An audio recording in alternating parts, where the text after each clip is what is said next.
Mariano Fortuny. Alors si ce nom ne vous parle pas autant que Jeanne Lanvin ou Coco Chanel ou encore Christian Dior, eh bien il est pourtant au même titre l'un des plus grands créateurs de mode, étonnamment un peu oublié en France. Fortuny, c'est davantage qu'un créateur de mode d'ailleurs. Il est un inventeur de génie. Il est souvent comparé par ses pairs un Léonard de Vinci moderne.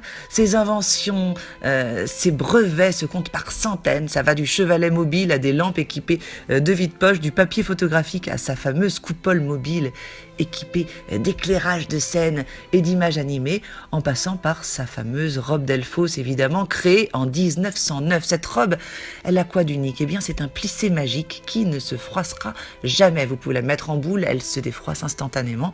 Une tombée de lumière comme venue de l'acropole, d'inspiration byzantine, aux effets miroitants et aux lignes droites absolument intemporelles qui élancent les silhouettes à l'infini. Élégance, fluidité et confort, une révolution dans l'univers de la mode du début du siècle. Fortuny, c'est aussi le roi des imprimés, avec des techniques là encore inédites, inventées par lui-même bien sûr.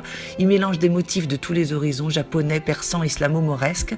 Ces tenues sont confectionnées dans son palais vénitien, un atelier où chaque jour œuvrent une centaine d'ouvriers, de personnes. Fortuny marquera son époque, alors il va inspirer Proust ou Orson Welles, des couturiers aussi comme Jeanne Lanvin ou Poiret, dont la femme Denise se mariera en Fortuny, et oui.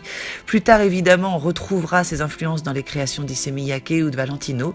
Ces modèles furent portés par les plus grandes stars de l'époque, alors ça va de Géraldine Chaplin, la fille de Charlie Chaplin, à Lorraine Bacall ou à la comtesse de Greffulhe, Sarah Bernhardt aussi, Gloria Vanderbilt ou Liz Taylor. Voilà un beau palmarès pour Fortuny à découvrir au Palais Galliera à Paris.